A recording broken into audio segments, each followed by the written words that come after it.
So welcome to my home garden. It's the middle of October and I'm just going to give you an update of what I've been doing and what my back garden's looking like at the moment. Now, one of the first jobs I've done is I've tidied up my summer house a little bit. I had a few odd plants in there which I've gone onto the composter.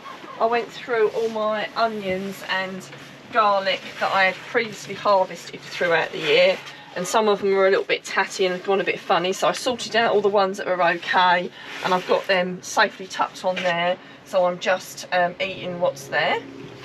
And I've given the summer house a little bit of a tidy up so it's easy to do the work I need to do. I harvested my squashes from up at the allotment, and because there's no chance of frost, this is the perfect spot to lay them so they can cure more in the sun. I could have left them up the allotment for a little bit longer, but I wanted to put my overwintering onions in and my garlic where they were, and for mine, most of my stalks had died off anyway, so I've laid them all out. Quite fortunately, absolutely tipped it down with rain a few days ago and it's given them a really good rinse, but I will at some point wipe off the dirt that's on them before I store them.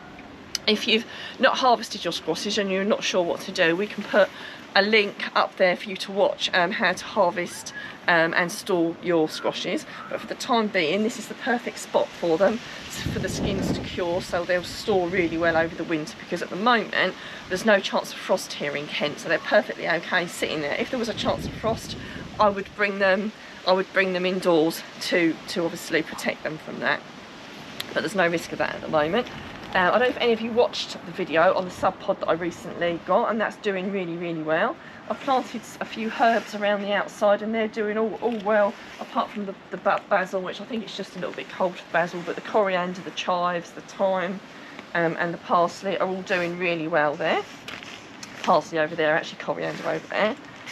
If I can just quickly show you, this is something you can get to go with your Subpod, and it helps you aerate what's in here. Which is really handy, so it's really easy to turn over. And if I just show you, I've only had it, you know, a few weeks now, and it's doing really well. I just literally topped that one up, and the way you, with some bits from the garden, and the way you work it is you just twist it in, so it really is a really easy way of turning it over, far more effective than I thought it would be. Really, as you can see, really works well. So at the moment, I'm really impressed with it. On this side, where I've not added any more, it's really started to really break down, as you can see. So, isn't it amazing looking at composting material, hey? But I am super impressed with it at the moment, because I'm quite a heavy, I'm putting a lot in mine, so I would consider myself a bit more a heavier user. And at the moment, it seems to be breaking the stuff down really well, so I'm really chuffed with how that's working. And if you want to look at how a Subpod works, I have got a video on that, and we can put a link in this description on how you get one of these. But at the moment it's working really well in my home garden, absolutely perfect. So if we move over to the other bits in my garden, so I had a little bit of a tidy up a few months ago and cut a few bits back, and to my surprise my rocket has sprouted back again, so I'm getting a late flourish of rocket. So if you've got something like that in the garden, I love having rocket for the fact, if you don't mind things growing randomly in random places, you've always got a supply of some kind of salad leaves, which is just a really easy way of having salad leaves, which are really low maintenance, and to feed you for free, which is pretty awesome. I've pretty much harvested most of my aubergines, and I can't imagine I'm going to get that many more, if I'm honest, but I have still got a few on here which I'm taking off as and when. So I've got one over here I think I've spotted, so I'm still getting some really quite large ones, so we're having aubergine with nearly every meal at the moment. But I'll leave these aubergine plants in. At the moment it's really mild. I think I've got another one just over there that's formed, I can see. So I will just leave these in until they stop producing. Same with the tomatoes. They're all slowly ripening up. The only thing I'm getting is a little bit of the fruit splitting. And I think I've spoke about this before. You're going to get it this time of year, because the other day we had the most tremendous downpour, and it's just a reflection of that excessive amount of rain. So it's perfectly okay to eat the split tomatoes, provided they still look okay. They just won't keep. So you do need to eat them, you know, immediately, or cook with them. So I've got a dish I'm doing this evening, and I think I need tomatoes with it, so I'll just use some of those fresh ones to go in it. So before I go in tonight, I will pick off all the ones that are ripe. And again, until there's a chance of frost, it's still perfectly okay to leave your tomatoes out. So my cucumber melons, as you can see, are well and truly finished. I don't think there's anything left apart from the odd one. Again, you know, you never know, the odd one just kind of like hides, so I can just pull off the few that are left.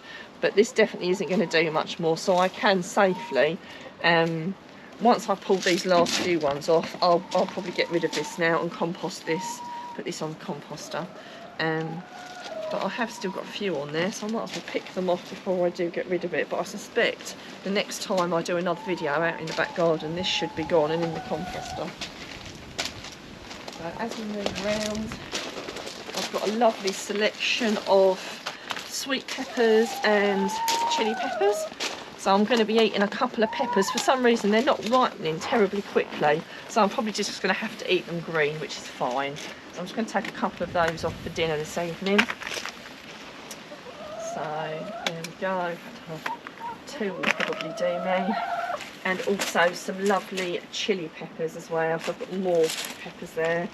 Them going dark like that, I mean that's them starting to the ripening process, but I think the chance of them going red is probably unlikely. Now if anyone's got any tips on how to speed those up to go red, that would be brilliant.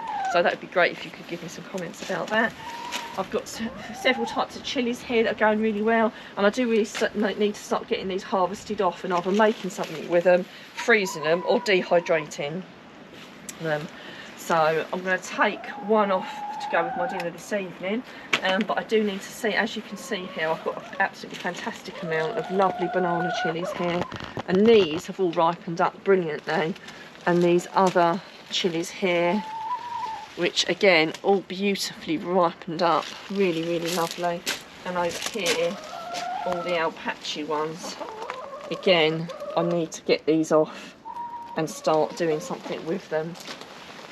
But cucumbers have all finished, as you can see. 1 minute I had an absolute abundance, and they have fed me incredibly well. But as you can see, well and truly, not a lot there to harvest at the moment. The chickens are chirping away. If you've not got chickens, they are quite a nice addition to have in your home garden. Quite therapeutic, and also nice to get your own eggs. We'll put a link for you to watch how to look after your own chickens if that's what you'd like to do, and you don't know where to start. So I do hope you've enjoyed this small tour of my garden. If you feel that you've got value out of this video, if you could please like and comment and tell me what you liked best, and if you need any help with anything, please do put it in the comments.